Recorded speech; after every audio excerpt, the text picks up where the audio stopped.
Olá, aqui é o professor Alex Naldo e vamos prosseguir agora com a nossa revisão Unicamp, primeira e segunda fases. Ao passo que nós formos lendo as questões, vamos revisando os conteúdos na resolução. Então, primeira questão. O gás carbônico dissolvido em bebidas carbonatadas, como refrigerantes e cervejas, é o responsável pela formação da espuma nessas bebidas e pelo aumento da pressão interna das garrafas, tornando-a superior à pressão atmosférica.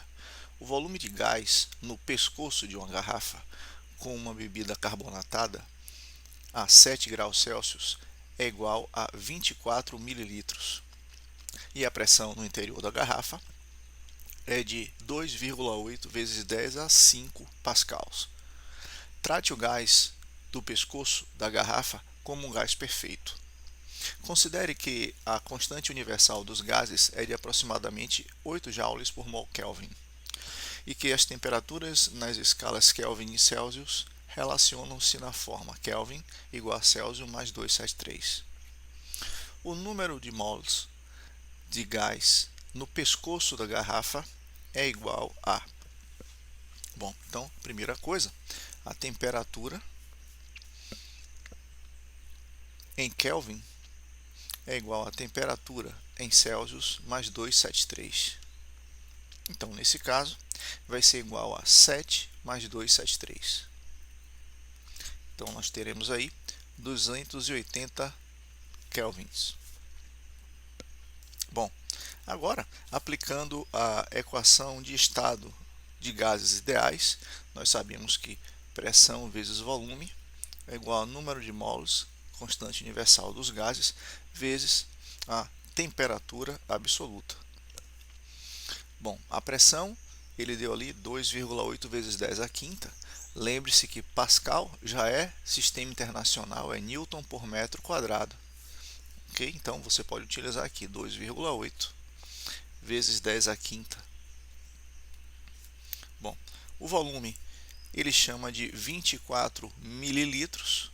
Aí aqui você tem que lembrar que é 24 vezes 10 a menos 3 litros, que é a mesma coisa que 24 vezes 10 a menos 3 decímetros cúbicos, que é a mesma coisa que 24 vezes 10 a menos 3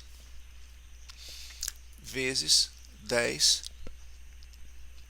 a menos 3 metro cúbico.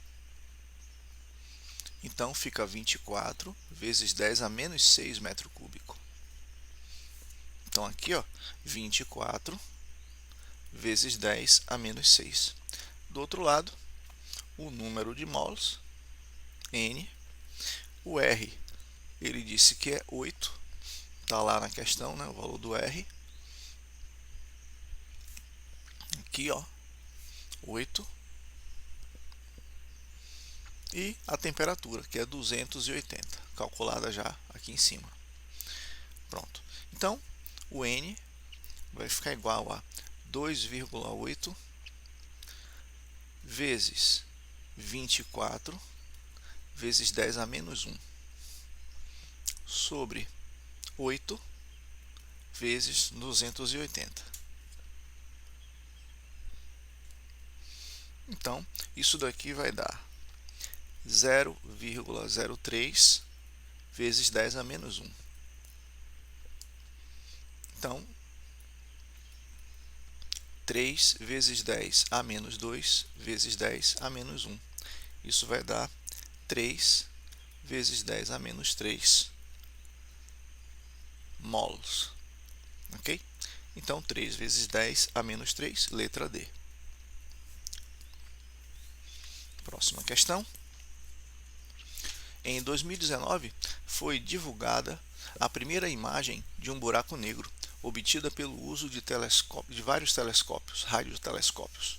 Também recentemente, uma equipe da NASA propôs a utilização de telescópios de infravermelho para detectar antecipadamente asteroides que se aproximam da Terra. Considere que um radiotelescópio detecta ondas eletromagnéticas provenientes de objetos celestes distantes na frequência de rádio frequência de rádio de 1,5 GHz. E que um telescópio de infravermelho detecta ondas eletromagnéticas originadas em corpos do sistema solar na frequência do infravermelho de 30 THz. Bom, qual é a razão entre os correspondentes comprimentos de onda no vácuo? Lambda do rádio sobre o lambda do infravermelho. Bom, nós sabemos que pela equação fundamental de ondulatória, a velocidade é igual a lambda vezes a frequência. Como se trata de radiação eletromagnética, em ambos os casos a velocidade será c. Então, nós vamos ter que a velocidade será c se você considerar o comprimento de onda do rádio vezes a frequência do rádio. E também será c se você considerar o comprimento de onda do infravermelho com a frequência do infravermelho. Como essa velocidade é igual a essa, nós podemos fazer então a comparação do segundo membro dessas equações. Lambda do rádio, frequência do rádio, igual a lambda do infravermelho vezes a frequência do infravermelho. Então, o lambda do rádio sobre o lambda do infravermelho vai ser igual a frequência do infravermelho sobre a frequência do rádio. Isso aqui vai ser igual a 30, tera é 10 a 12, sobre 1,5 vezes 10 a 9. Então, fazendo aqui essa divisão, nós vamos achar 2 vezes 10 a 4. Então, letra C.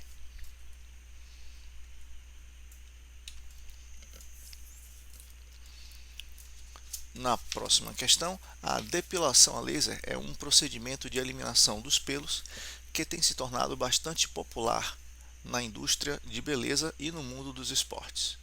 O número de sessões do procedimento depende, entre outros fatores, da coloração da pele, da área a ser tratada e da quantidade de pelos nessa área. Então, na depilação, o laser age no interior da pele, produzindo uma lesão térmica que queima a raiz do pelo. Considere uma raiz de pelo de massa igual a 2 vezes 10 a menos 10 kg, inicialmente a uma temperatura de 36 graus Celsius, que é aquecida pelo laser a uma temperatura final de 46 graus Celsius. Se o calor específico da raiz é igual a 3.000 joules por kg Celsius, o calor absorvido pela raiz do pelo durante o aquecimento é igual a, se necessário, utilize a aceleração da gravidade 10 e aproxime π para 3. Bom, o que é que nós vamos ver aqui? A radiação está fazendo com que a temperatura aumente. Então, esse é um caso típico de calor sensível. Calor sensível, que nós sabemos, M, C, delta, θ. Então, a massa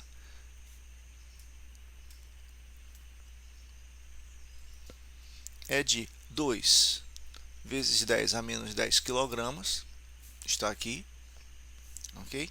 Vezes o calor específico, ele já deu também dentro do sistema internacional, então 3.000. E aqui a variação de temperatura. Temperatura vai ser final 46, inicial 36.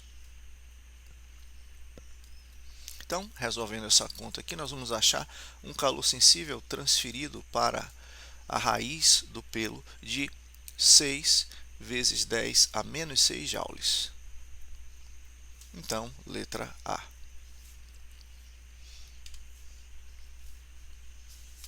Quarta questão. Um conjunto de placas de aquecimento solar eleva a temperatura da água de um reservatório de 500 litros de 20 para 47 graus Celsius em algumas horas. Se no lugar das placas solares fosse usada uma resistência elétrica, quanta energia elétrica seria consumida para produzir o mesmo aquecimento? Adote 1 kg por litro para a densidade, nesse caso aí, né?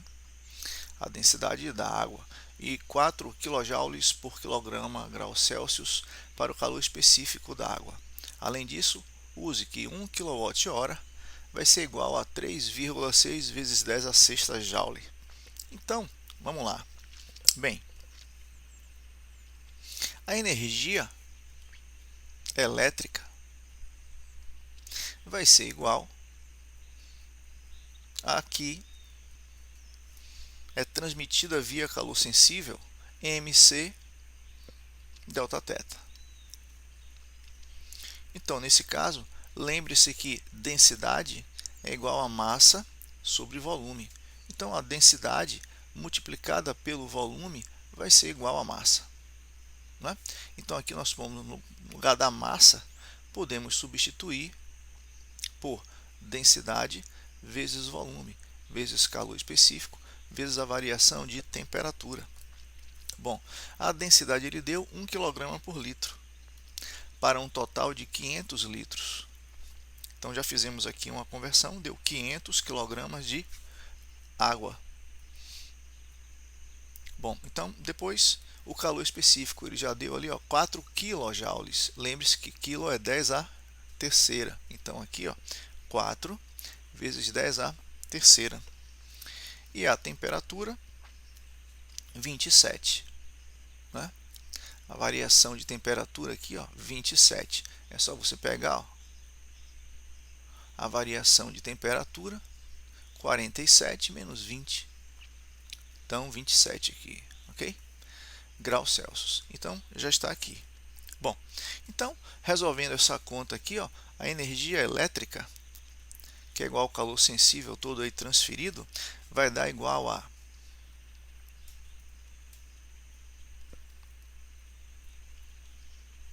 54 vezes 10 a sexta joule, né? 54 milhões de joules. Bom, mas transformando isso em kWh, aí vamos fazer uma regra de 3, né? Ele diz ali que 1 kWh equivale a essa quantidade aqui.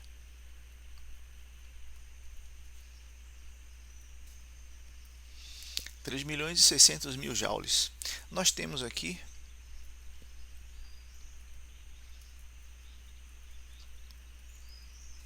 54 milhões de joules, então vai ser X.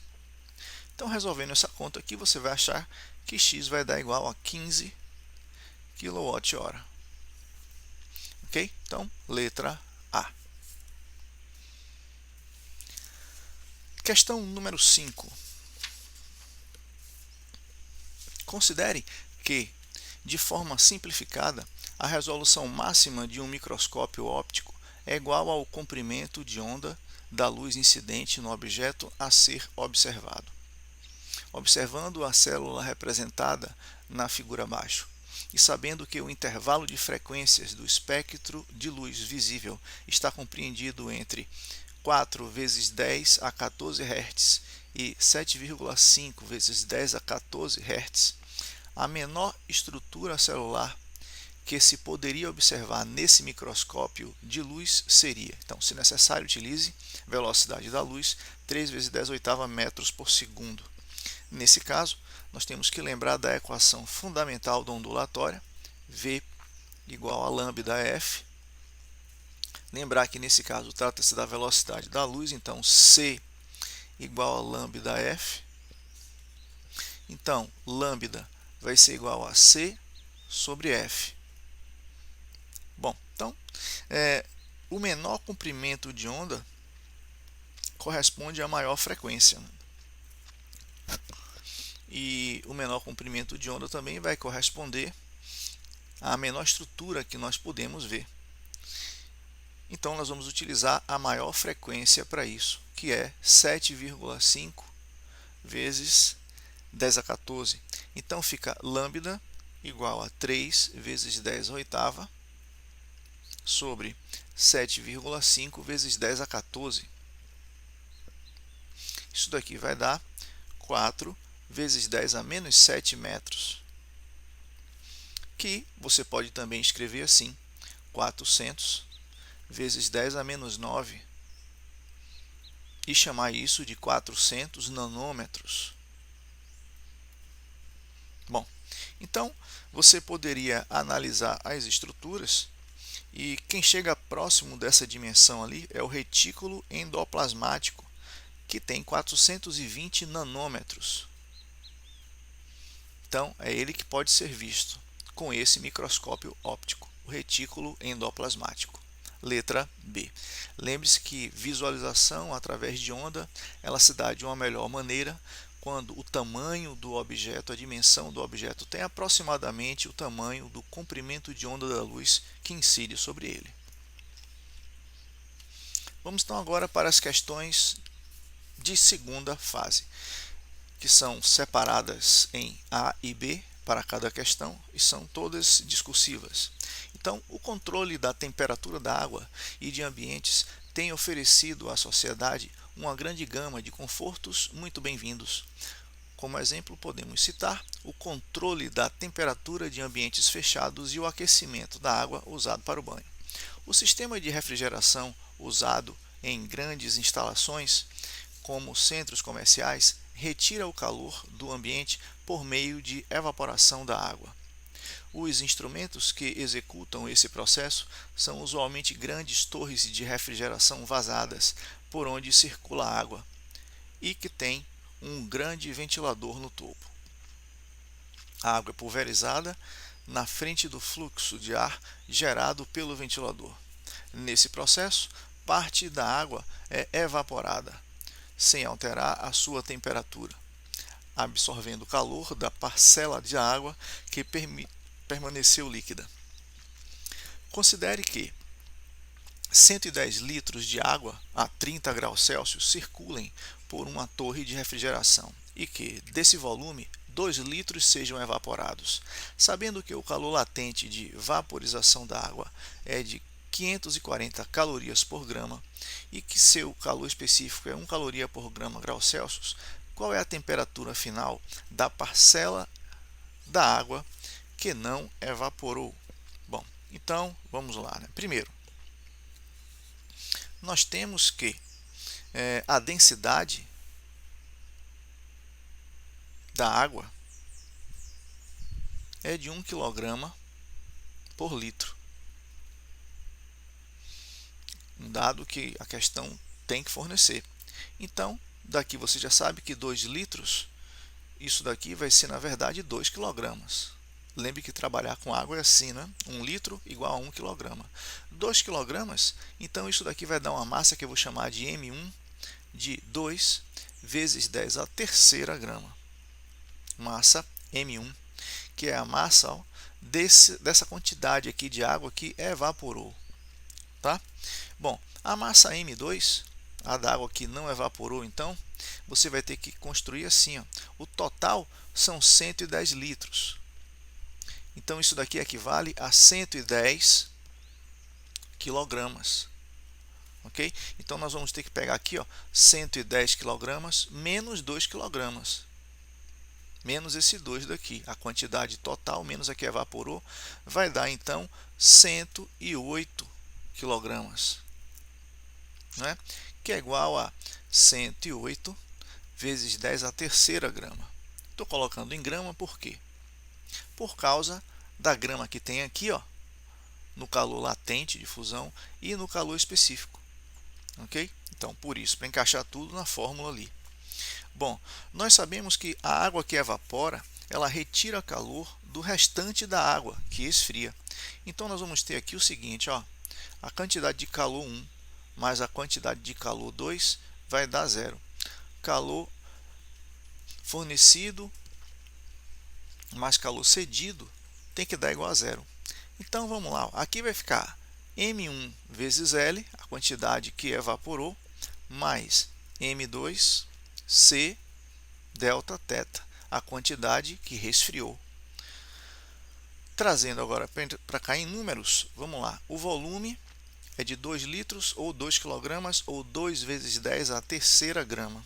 Né? com um calor latente de 540. Mas, agora, a massa da quantidade de água que restou e foi resfriada, 108 vezes 10 a terceira, vezes o calor específico, que é 1, vezes a variação de temperatura. Temperatura final menos a temperatura inicial de 30. Ele dá aqui, ó. Tá? Isso então aqui, ó, igual a zero. Então, a temperatura menos 30 vai ser igual a menos 1080 sobre 108. Então, a temperatura final vai ficar igual a menos 10 mais 30. Então, isso aqui dá uma temperatura final de 20 graus Celsius. Ok? Letra B.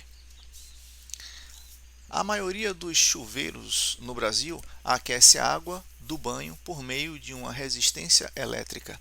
Usualmente, a resistência é constituída de um fio feito de uma liga de níquel e cromo de resistividade 1,1 vezes 10 a menos 6 ohm/metro.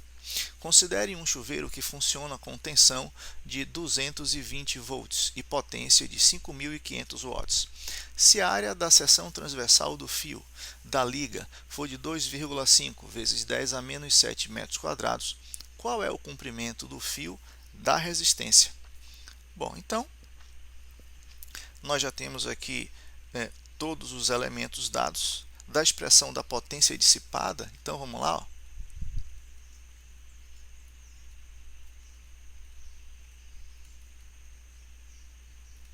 Nós vamos ter que potência igual a tensão quadrado sobre resistência.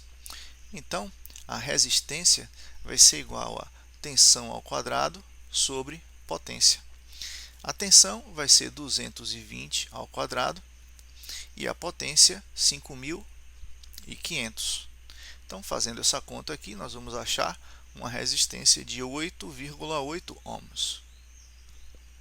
Bom, agora aplicando a segunda lei de Ohm.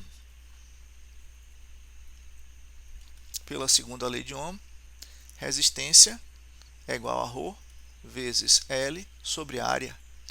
Ok? Então, já que ele quer o comprimento, L vai ser igual a R vezes A sobre ρ. Então, vamos colocar aqui os elementos. A resistência é 8,8, calculada no item acima, vezes 2,5 vezes 10 a menos 7, que é a área da seção transversal fornecida aqui, sobre a resistividade que ele deu aqui, ó, 1,1 vezes 10 a menos 6. Calculando isso daqui, você vai achar um comprimento de 2 metros.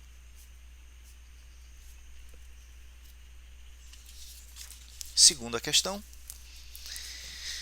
O Parque Güell, em Barcelona, é um dos mais impressionantes parques públicos do mundo e representa uma das obras mais marcantes do arquiteto Antoni Gaudí.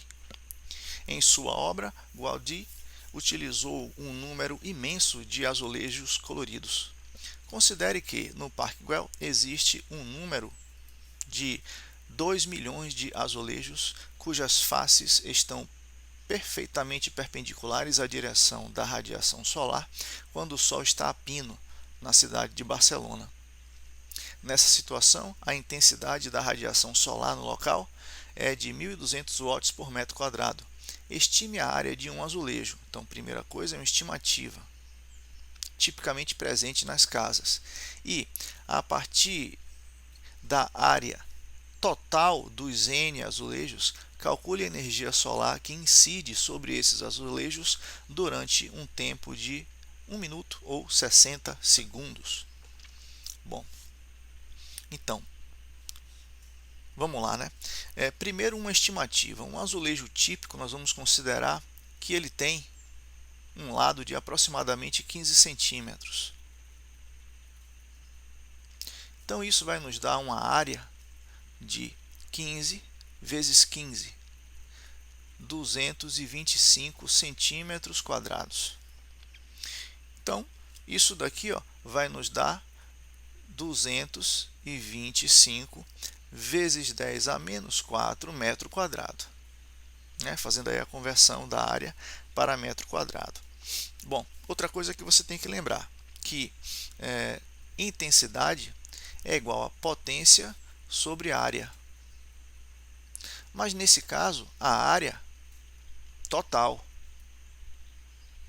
A área total vai ser igual a essa areazinha daqui, ó, vezes o número total de azulejos, não é? Esse N que vale 2 vezes 10 a sexta. Então, outra coisa que a gente tem que lembrar é que energia é igual a potência vezes o intervalo de tempo, ΔT. Então, com base nisso, vamos para cá, ó. A energia, então, absorvida vai ser, bom, potência vai ser igual a intensidade vezes a área, né? Potência igual a intensidade vezes a área, e a área total, então vai ser a área de cada azulejo vezes N. Então, aqui vai ficar potência igual a I vezes área de um azulejo vezes N azulejos. Tudo isso daqui, ó, é potência vezes ΔT. Então, agora a energia vai ser intensidade, ele deu 1.200. A área é 225 vezes 10 a menos 4, a área de cada azulejo. Só que isso multiplicado por 2 vezes 10 a sexta azulejos, para dar a área total. Ok? Vezes um tempo de 60 segundos. Então, fazendo essa conta, você vai achar uma energia solar total de 3,24 vezes 10 a nona joules.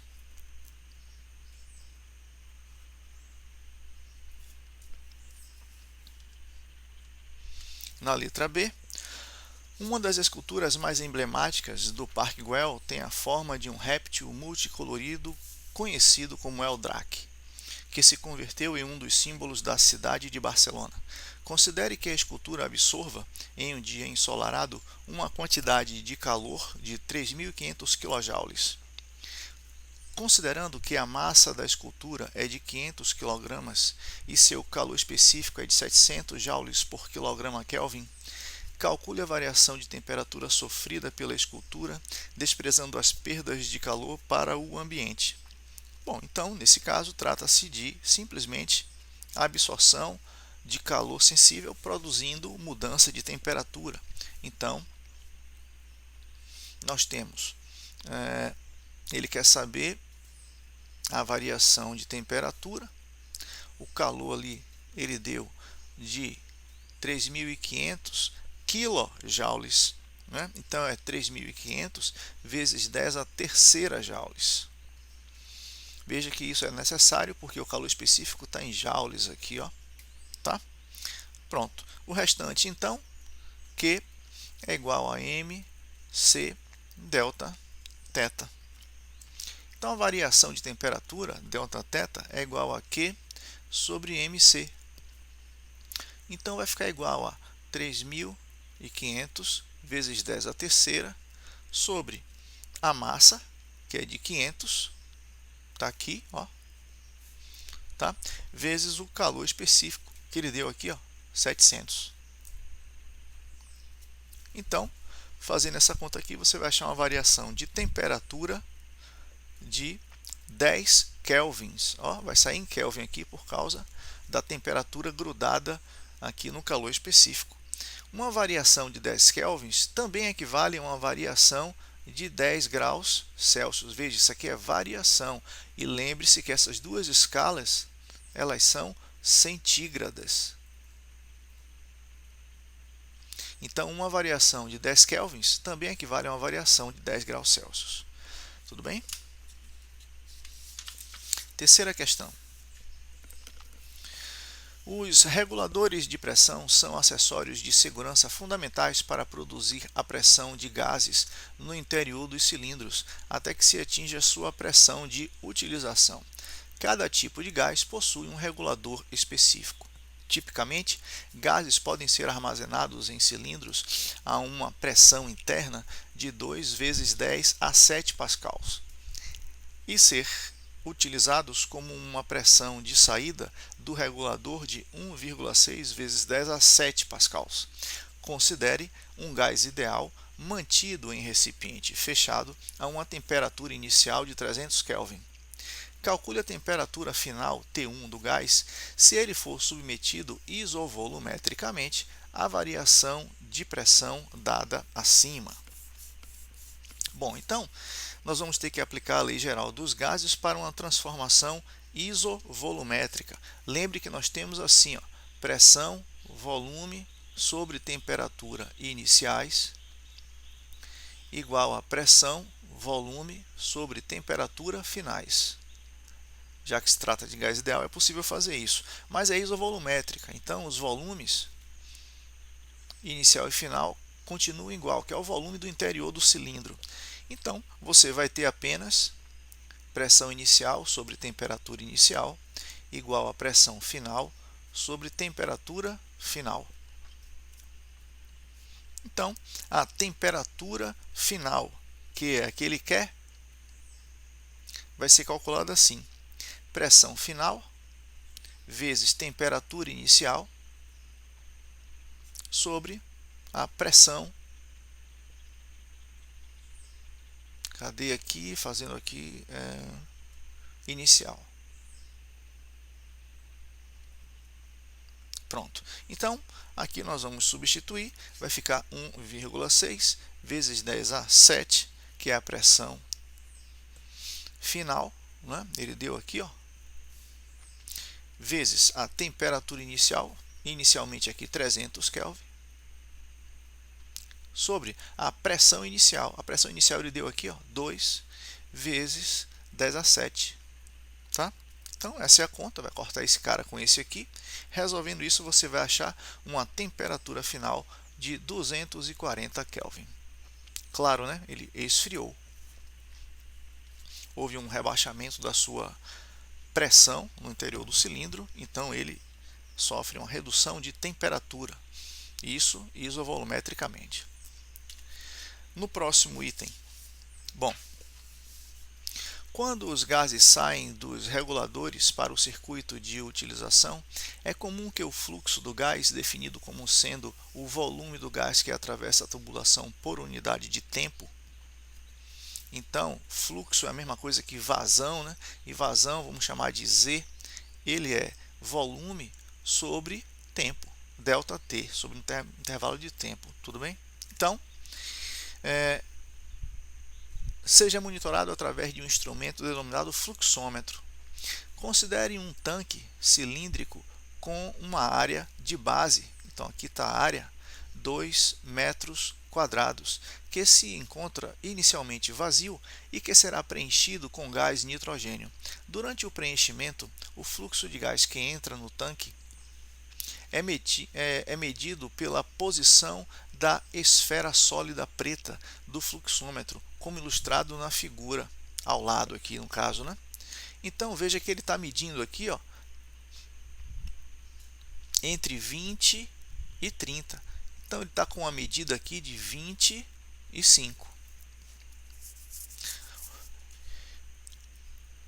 E ele diz que a escala do fluxômetro é dada em litros por minuto. Então isso aqui é 25 litros por minuto. A medida do fluxo de nitrogênio e sua densidade, 1 kg por metro cúbico, permanecem constantes durante todo o processo de preenchimento, que durou um intervalo de 12 horas. Bom, após esse intervalo de tempo, a válvula do tanque é fechada com certa quantidade de gás nitrogênio em repouso no seu interior. Calcule a pressão exercida pelo gás na base do tanque. Se necessário, use gravidade 10 metros por segundo ao quadrado. Bom, então veja, ó, ele deu aí a área de baixo aí da seção transversal do tanque, 2 metros quadrados. Ele deu a vazão que você consegue capturar na figura. A vazão é igual a 25 litros por minuto. mas ele quer tudo isso em um intervalo de tempo de 12 horas. Bom, 12 horas vai ser igual a 12 vezes 60. E aí você vai achar 720 minutos. É necessário transformar esse cara para minuto, porque a vazão tem minuto aqui dentro. Tá? E ele deu também a densidade igual a 1 kg por metro cúbico. Tá? Então, vazão é igual a volume sobre ΔT. Então, daqui você tira que volume vai ser igual a vazão vezes ΔT. Então, isso daqui vai dar vazão 25, medido ali no aparelho, litros por minuto, vezes 720. Né? A vazão vezes 720. Então, aqui vai dar um volume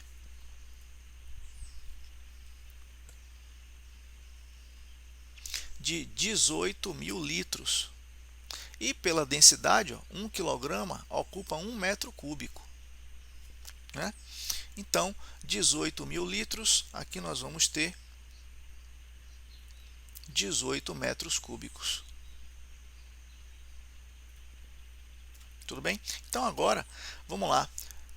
Você sabe que, vou botar aqui, mais volume, nesse caso, como se trata de um cilindro, é a área da base vezes a altura. Então, a altura vai ser igual a volume sobre a área da base. Bom, o volume está calculado cá em cima, 18 metros cúbicos. A área da base, 2. Então, isso vai dar uma altura de 9 metros dentro do tanque. Então, tem lá 9 metros de nitrogênio em repouso. Agora, se você quiser saber a pressão na base, é a pressão de uma coluna líquida. Então, nós temos que aplicar o teorema de Stevin, ok? Pressão hidrostática, DGH. Então, a pressão vai ser de densidade.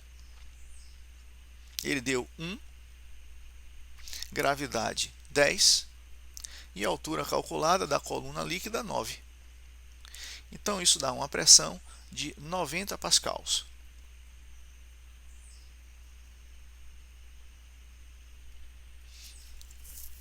Ok? Bom, então,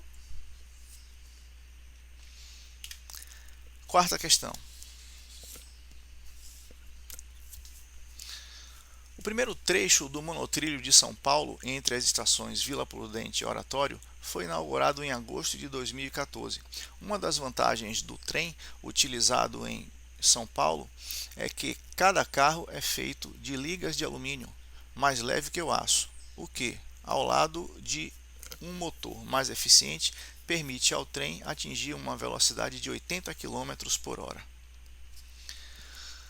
A densidade do aço é de 7,9 gramas por centímetro cúbico e a do alumínio é de 2,7 gramas por centímetro cúbico. Obtém a razão trabalho do aço sobre trabalho do alumínio entre os trabalhos realizados pelas forças resultantes que aceleram dois trens de dimensões idênticas, um feito de aço e outro feito de alumínio, com a mesma aceleração constante de modular, por uma mesma distância L. Bem, então, vamos lá. Nós sabemos que o trabalho da força resultante vai ser igual a força resultante vezes o cosseno do ângulo θ vezes o deslocamento. Força resultante é massa vezes aceleração, vezes o cosseno de θ vezes o deslocamento, ΔS. Bom, mas isso aqui você ainda pode abrir. O que é massa? Massa é densidade vezes volume, vezes aceleração, vezes cosseno de θ, vezes ΔS. E nesse caso, θ vai valer 0 grau, porque a força está apontando no mesmo sentido do deslocamento. Então, o cosseno de 0 grau vai ser igual a 1. Então, o trabalho feito no trem de aço vai ser igual a, pega aqui, densidade do aço vezes o volume vezes a aceleração multiplicado por 1 do cosseno vezes o ΔS. O trabalho realizado no trem de alumínio vai ser igual a densidade do alumínio vezes volume vezes aceleração vezes 1 vezes ΔS. O que nós vamos fazer aqui? Dividir o trabalho do aço pelo trabalho do alumínio. Então, veja que colocando aqui as expressões todas, né? Densidade do aço vezes volume vezes A vezes ΔS.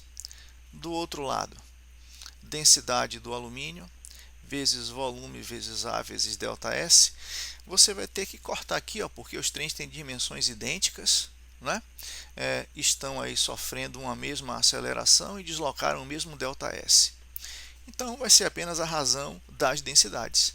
A densidade do aço 7,9 sobre a densidade do alumínio 2,7. Bom, então, com isso daqui, isso vai dar 2,93. Veja, ó, eles estão com a mesma aceleração, então pode cortar, tá? O A. Os trens têm dimensões idênticas e sofreram o mesmo deslocamento, 2,93. Então, essa é a resposta. Depois, letra B. Outra vantagem do monotrilho de São Paulo em relação a outros tipos de transporte urbano é o menor nível de ruído que ele produz. Considere que o trem emite ondas esféricas como uma fonte pontual. Se a potência sonora emitida pelo trem é igual a 1,2 mW, qual é o nível sonoro S em decibéis a uma distância R de 10 metros do trem?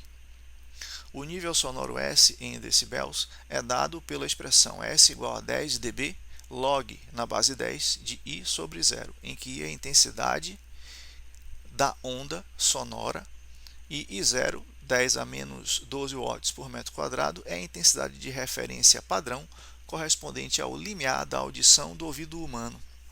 Então, vamos lá. Ó, ele deu aqui uma potência de 1,2 miliwatts. Isso daqui é a mesma coisa que 1,2 vezes 10 a menos 3 watts. Bom, ele deu também uma distância que é um raio de 10 metros. E ele, para resolver essa questão aqui, nós vamos arredondar o π para 3. Bom, nós sabemos que intensidade é igual a potência sobre área. E nesse caso é a área de uma esfera, porque é assim que a onda se propaga, né, na forma esférica. Então a área da superfície de uma esfera é 4πr², né? Então aqui nós vamos ter o seguinte: a intensidade é 1,2 miliwatts, 10 a menos 3 watts, sobre 4 vezes 3 vezes 10 ao quadrado. Então isso daqui, ó, vai dar para a gente uma intensidade, resolvendo, de 10 a menos 6 watts por metro quadrado. Agora você vem para a fórmula que ele deu ali do nível sonoro. S é igual a 10 vezes log de I sobre I0. Então, S vai ser igual a 10 vezes log de 10 a menos 6, foi a intensidade física calculada ali no item anterior, e aqui o valor de referência da audibilidade, 10 a menos 12. Bom, então isso daqui, ó, vai ficar igual a S vezes 10 vezes S igual a 10 vezes log de esse 10 a menos 12 sobe 10 a 12, então aqui é 10 a sexta. Ora, o log na base 10 de 10 a sexta é 6, né? Então vai ficar 10 vezes 6 aqui. Então vai dar um nível sonoro de 60 decibéis. Tudo bem? Questão número 5. Alguns experimentos muito importantes em física, tais como os realizados em grandes aceleradores de partículas, necessitam de um ambiente com uma atmosfera extremamente rarefeita, comumente denominada de ultra alto vácuo. Em tais ambientes, a pressão é menor ou igual a 10 a menos 6 pascals. Supondo que as moléculas que compõem uma atmosfera de ultra alto vácuo estão distribuídas uniformemente no espaço e se comportam como um gás ideal, qual é o número de moléculas por unidade de volume? Então, ele quer saber o seguinte: número de moléculas por unidade de volume.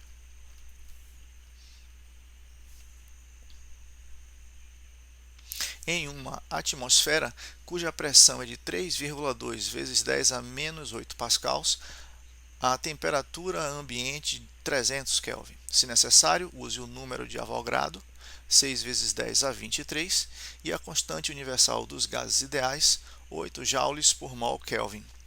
Bom, então, nós já temos os dados, o número de Avogadro, 6 vezes 10 a 23. Temos a pressão, 3,2 vezes 10 a menos 8 Newton por metro quadrado ou pascals. Temos a temperatura, que ele deu ali, 300 Kelvin.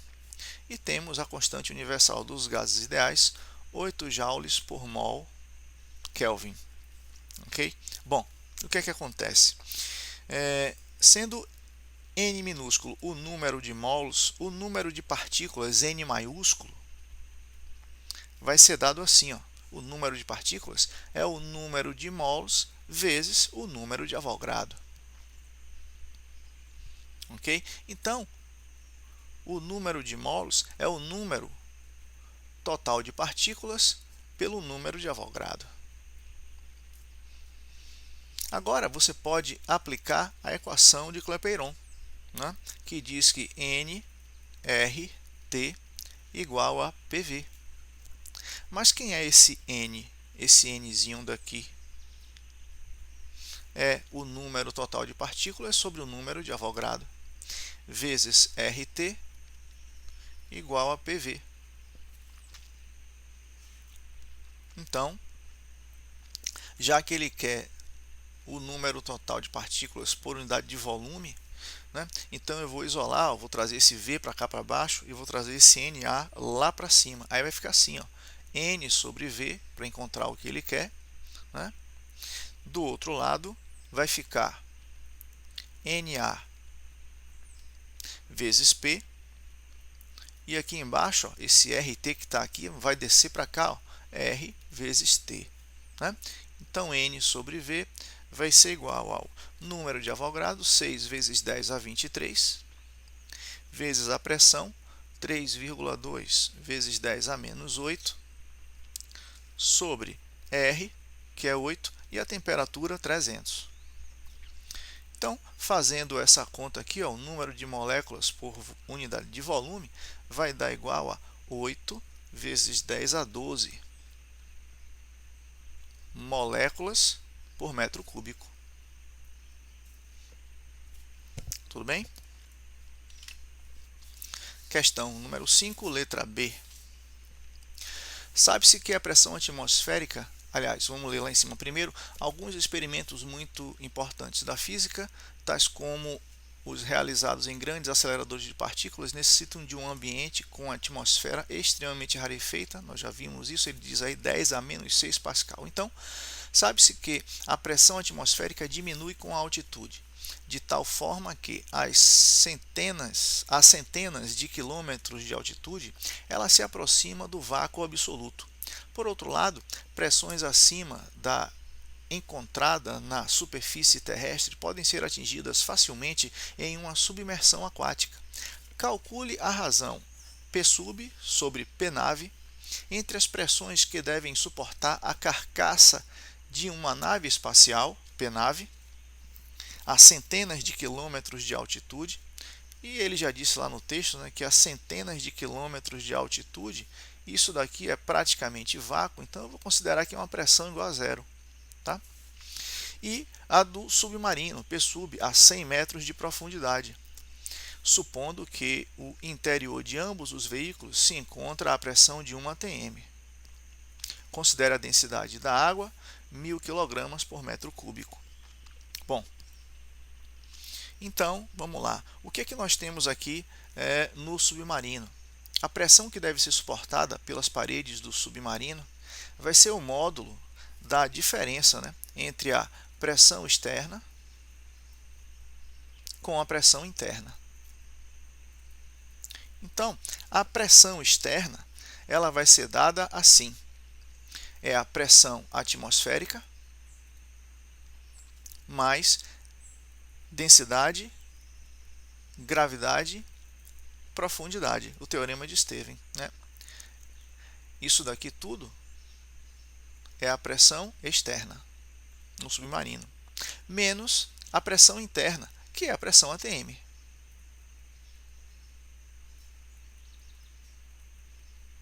Né? Módulo disso aqui.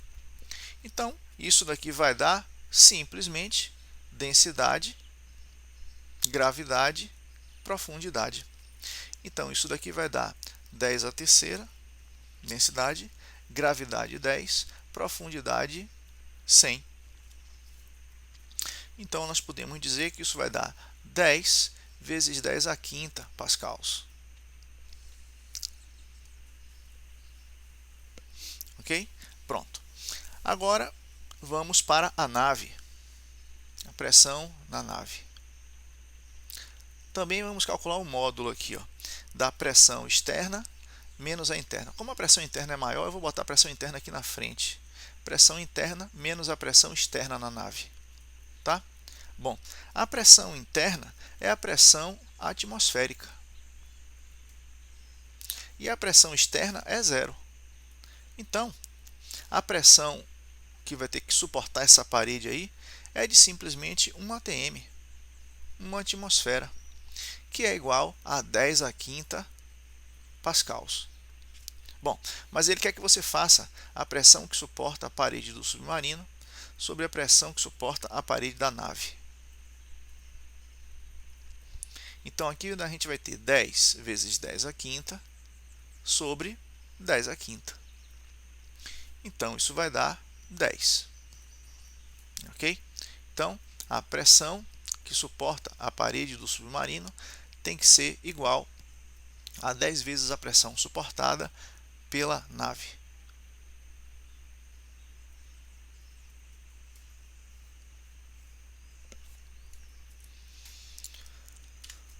Questão número 6. Existem inúmeros tipos de extintores de incêndio que devem ser utilizados de acordo com a classe do fogo a se extinguir. No caso de incêndio envolvendo líquidos inflamáveis, classe B, os extintores à base de pó químico ou de dióxido de carbono CO2 são recomendados, enquanto extintores de água devem ser evitados, pois podem espalhar o fogo. Considere um extintor de gás carbônico cilíndrico de volume interno igual a 1.800 cm3, que contém uma massa de gás carbônico de 6 kg. Tratando o gás carbônico como um gás ideal, calcule a pressão no interior do extintor para uma temperatura de 300 kelvins. Considere a constante universal dos gases ideais, 8,3 joules por mol Kelvin, e a massa molar do gás carbônico, M igual a 44 gramas por mol. Então, vamos lá. Bem, nós sabemos que PV igual a nRT. Mas o número de mols é igual à massa da quantidade envolvida sobre a massa molar. Ok? Então, você pode substituir a equação que vai passar a ficar assim. PV igual a, no lugar de N, a massa sobre a massa molar, vezes RT. Bom, então ele quer a pressão. Então vamos isolar aqui a pressão. A pressão vai ser igual a M R T sobre V M. Então, substituindo aqui os elementos, né, a massa é 6 kg, então eu já vou passar para grama, 6 vezes 10 à terceira grama. Aqui, ó, quando ele fala na massa, 6 kg. eu vou passar isso aqui para 6 vezes 10 à terceira grama. Por quê? Porque se você olhar aqui, a massa molar está usando grama, tá bom? Então temos que ajustar todo mundo para a mesma unidade de massa. Depois, o R, 8,3, a temperatura 300 Kelvin. Depois, o volume, ele dá aqui um valor de 1.800 centímetros cúbicos. Isso daqui é a mesma coisa que 1,8 vezes 10 a menos 3 metros cúbicos. Tem que fazer essa conversão, tá? Então, aqui eu vou deixar 1,8 vezes 10 a menos 3. E multiplicado agora pela massa molar que ele deu, 44 gramas por mol. Tudo bem? Então, 44. Pronto. Resolvendo essa conta aqui, você vai achar uma pressão de 1,89 vezes 10 a 8 newton por metro quadrado ou pascals. Pascals, ok?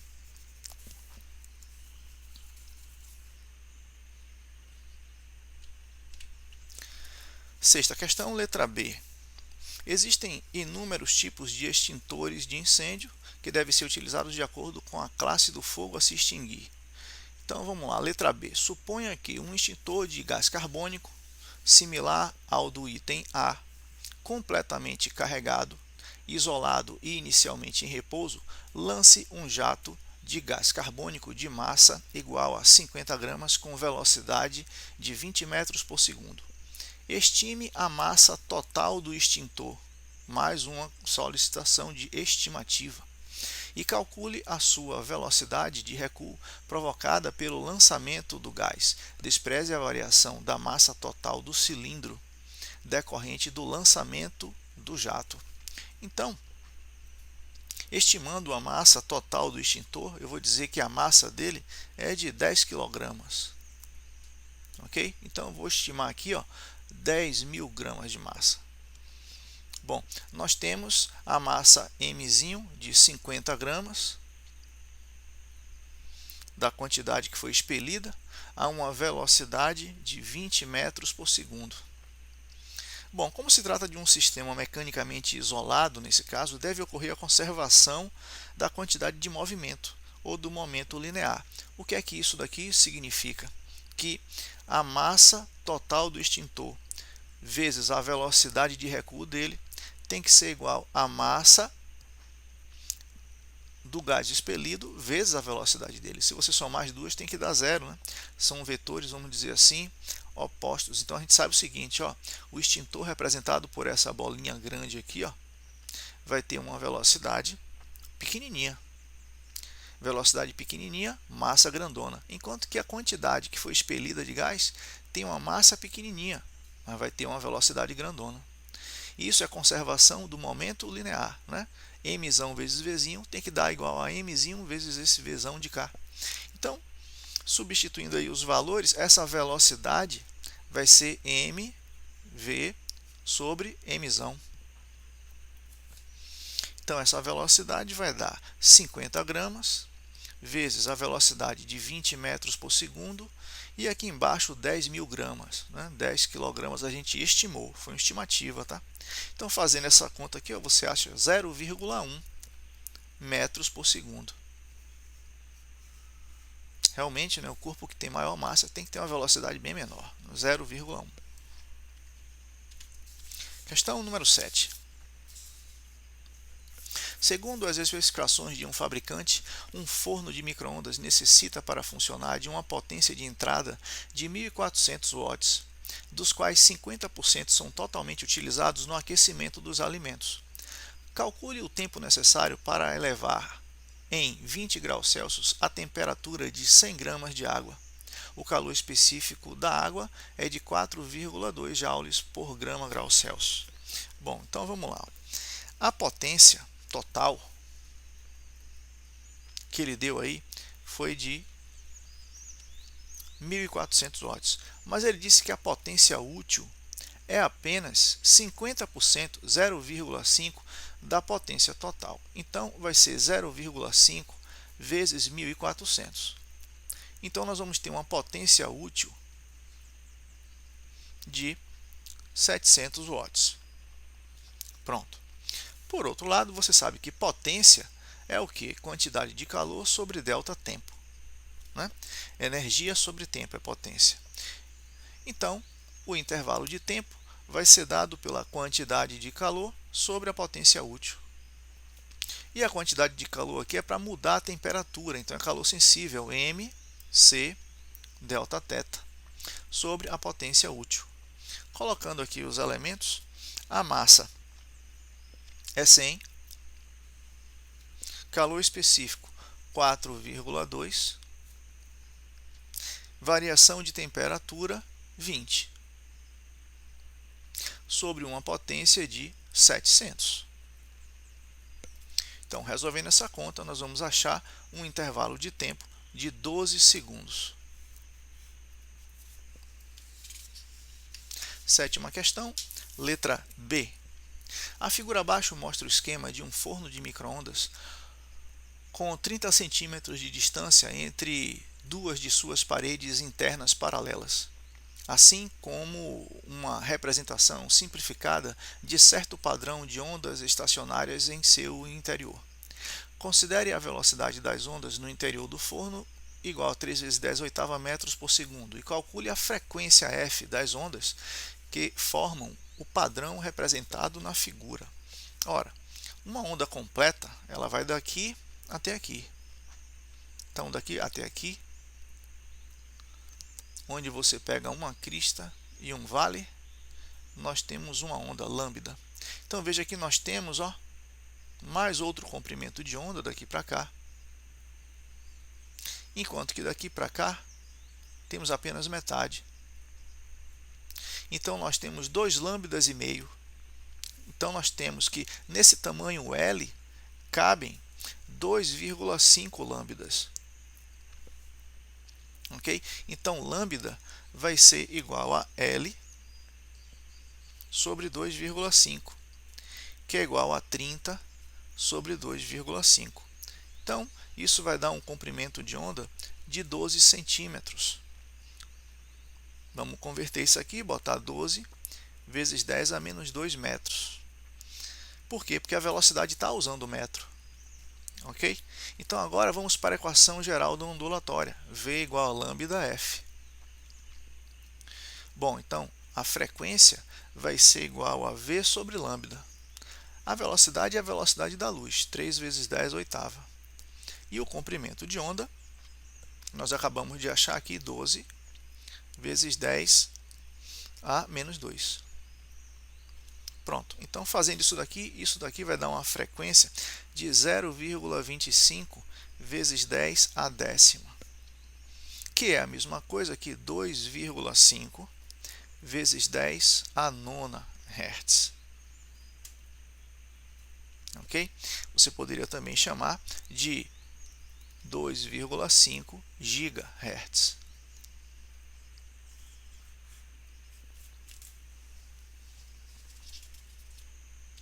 Oitava questão.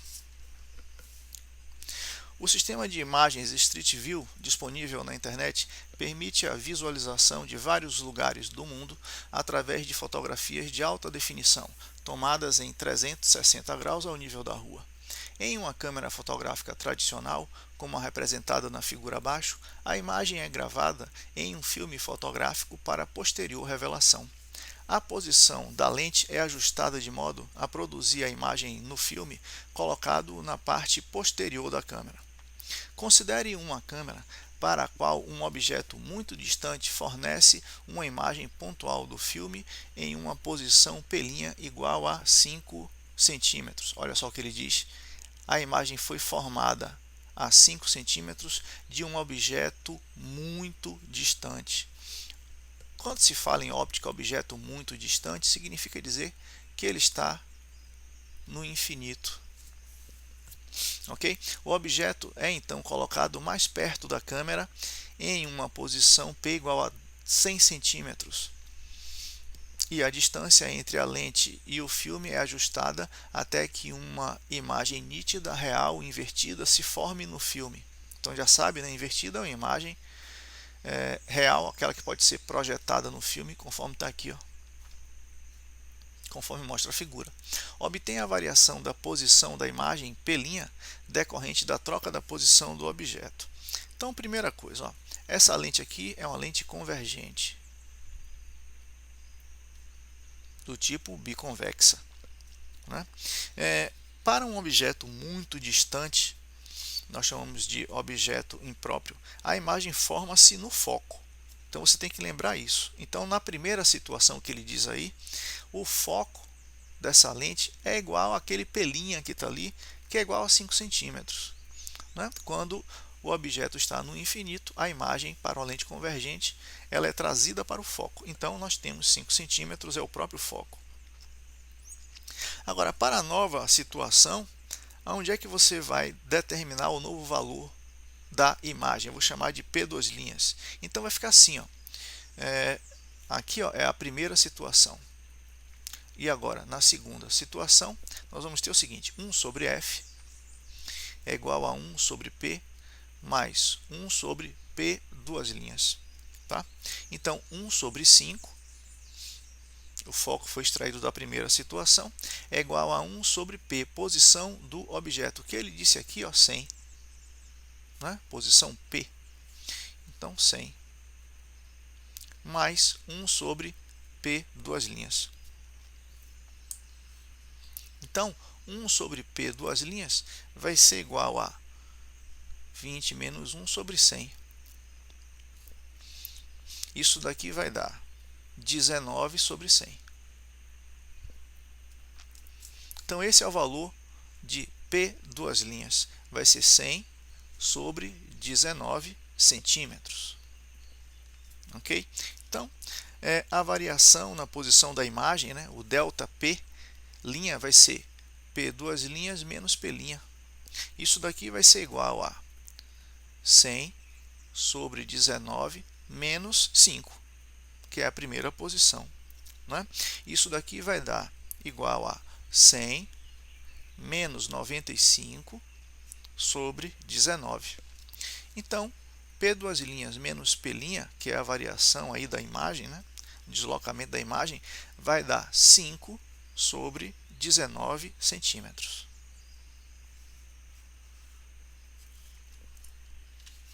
Letra B. Nas câmeras fotográficas modernas, a captação da imagem é feita normalmente por um sensor tipo CCD, Charge Coupled Device. Então, esse tipo de dispositivo possui trilhas de capacitores que acumulam cargas elétricas proporcionalmente à intensidade da luz incidente em cada parte da trilha. Considere um conjunto de 3 capacitores de mesma capacitância C de 0,6 pF ligados em série conforme a figura ao lado.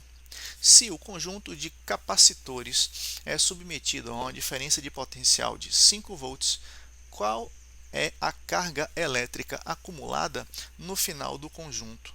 Ora, você tem que lembrar que quando você tem a associação de N capacitores em série, todos com a mesma capacitância, a capacitância equivalente é igual a C sobre N. É só você lembrar o seguinte, ó, para 2 capacitores, você vai ter 1 sobre a capacitância equivalente, vai ser igual a 1 sobre C mais 1 sobre C. Então, 1 sobre capacitância equivalente vai ficar igual a C quadrado e aqui em cima C mais C. Então, 1 sobre capacitância equivalente vai ficar igual a 2C sobre C quadrado. Vai cortar aqui, ó, vai ficar igual a 2 sobre C. Então, a capacitância equivalente vai ficar igual a C sobre 2. Como foram utilizados 2 capacitores, é C sobre 2. Para 3 capacitores, a capacitância equivalente vai ficar igual a C sobre N, que nesse caso é 3. Então, é 0,6 pF sobre 3. Né? 1, 2, 3. Então, aqui nós temos uma capacitância equivalente de 0,2 pF. Tá bom? Bem, e agora calculando a carga armazenada, carga é igual a capacitância vezes a tensão. Então, nós vamos ter capacitância 0,2 vezes 5. Então, isso daqui vai dar, como aqui é picofaraday, né? Isso daqui vai dar igual a 1 picocoulomb. E pico é 10 a menos 12, então é 1 vezes 10 a menos 12 coulomb. Essa é a carga armazenada lá. Tudo bem? Nona questão. A boa ventilação em ambientes fechados é um fator importante para o conforto térmico em regiões de clima quente. Uma chaminé solar pode ser usada para aumentar a ventilação de um edifício. Ela faz uso da energia solar para aquecer o ar de sua parte superior, tornando-o menos denso e fazendo com que ele suba, aspirando assim o ar dos ambientes e substituindo-o por ar vindo do exterior. A intensidade da radiação solar absorvida por uma placa usada para aquecer o ar é igual a 400 watts por metro quadrado. A energia absorvida durante 1 minuto por uma placa de 2 metros quadrados é usada para aquecer 6 kg de ar. O calor específico do ar é de 1000 joules por kg/grau Celsius. Qual é a variação de temperatura do ar nesse período? Veja, nós sabemos que potência é igual a intensidade vezes área, né? Intensidade é potência sobre área. Mas potência também é igual a quantidade de energia sobre ΔT. Então, a quantidade de energia é igual a potência vezes ΔT. Então, a quantidade de energia vai ser, o que é potência? Não é intensidade vezes área? Então, eu vou botar aqui, intensidade vezes área, vezes ΔT. Tá? Então, nós sabemos que a quantidade então de calor vai ser igual a intensidade, ele deu 400 watts por metro quadrado, área 2 metros quadrados, a variação de tempo foi dado em 1 minuto, e 1 minuto é 60 segundos, tá? Então aqui, 60. E isso daqui, multiplicando, vai dar 48.000 joules. Tudo bem? Então, veja que nós tivemos que passar para segundos, porque o que são 400 watts por metro quadrado? O watt é joule por segundo. Então, nós não podíamos deixar aqui 1 minuto. Tudo bem? Agora, por outro lado, você sabe que, em se tratando de mudança de temperatura, estamos trabalhando com calor sensível. MC delta θ. Okay? Então, a variação de temperatura vai ser igual a quantidade de calor sobre MC. Então, a variação de temperatura vai ser igual à quantidade de calor que calculamos antes, 48.000 joules, sobre massa, 6 kg de ar, vezes o calor específico que ele deu ali, 1000, já nas unidades do sistema internacional. Okay? Então, fazendo essa conta aqui, nós vamos achar uma variação de temperatura de 8 graus Celsius.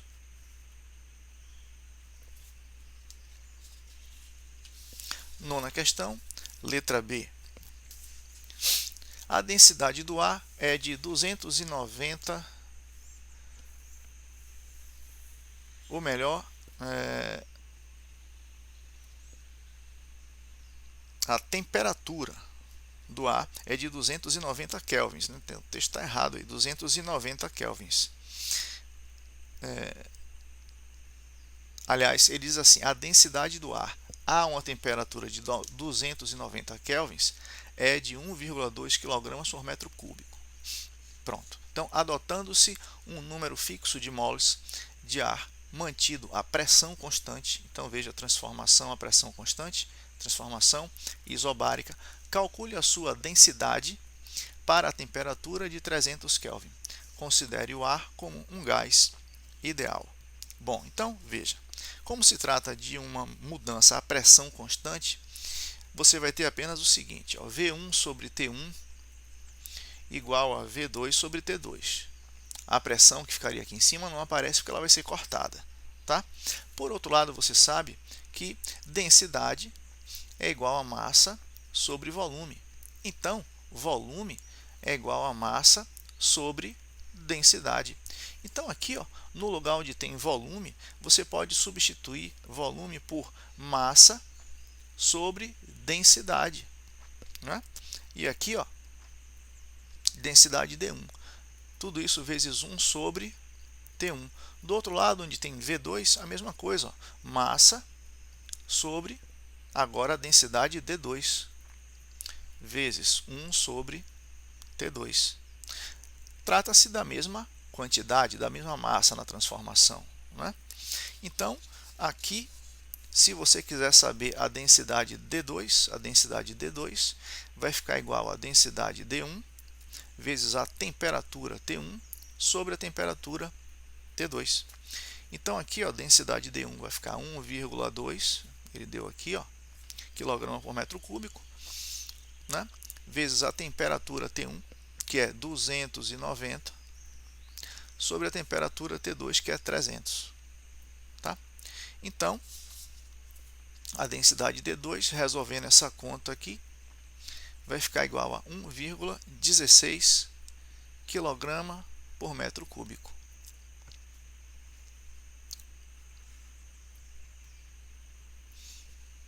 Ok?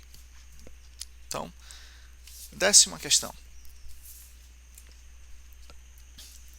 O efeito de imagem tridimensional no cinema e nos televisores 3D é obtido quando se expõe cada olho a uma mesma imagem em duas posições ligeiramente diferentes. Um modo de se conseguir imagens distintas em cada olho é através do uso de óculos com filtros polarizadores. Quando a luz é polarizada, as direções dos campos elétricos e magnéticos são bem definidas. A intensidade da luz polarizada que atravessa um filtro polarizador é dada por. Então, I é igual a I0 vezes cosseno ao quadrado de θ, onde I0 é a intensidade da luz incidente e θ é o ângulo entre o campo elétrico e a direção de polarização do filtro. A intensidade luminosa a uma distância d de uma fonte que emite luz polarizada é dada por I0 igual a P0 sobre 4 π d quadrado, né? Intensidade, potência sobre área, e aqui está considerando a área da esfera, né? Ocupada aí pela luz. Então, em que P0 é a potência da fonte.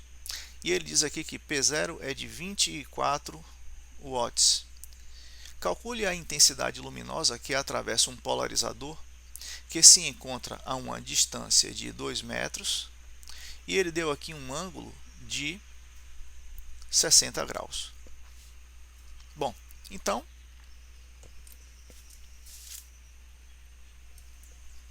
vamos juntar aqui as coisas, né? Pegando aqui essas duas fórmulas, ó, a gente vai dizer que a intensidade vai ser igual a I0, e I0 é esse cara daqui, né? Então vai ser igual a P0 sobre 4 π d quadrado vezes cosseno ao quadrado de θ. Então, trazendo tudo para cá, a potência é de 24. Aqui embaixo nós vamos deixar o π igual a 3 e a distância é 2, então 2 quadrado, vezes o cosseno ao quadrado de 60 graus. Né? Então, resolvendo isso daqui, ó, vai ficar 1 sobre 2 vezes 1 sobre 2 ao quadrado, que vai dar 1 sobre 8. 1 sobre 8 é 0,125, então a intensidade aí 0,125 watts por metro quadrado.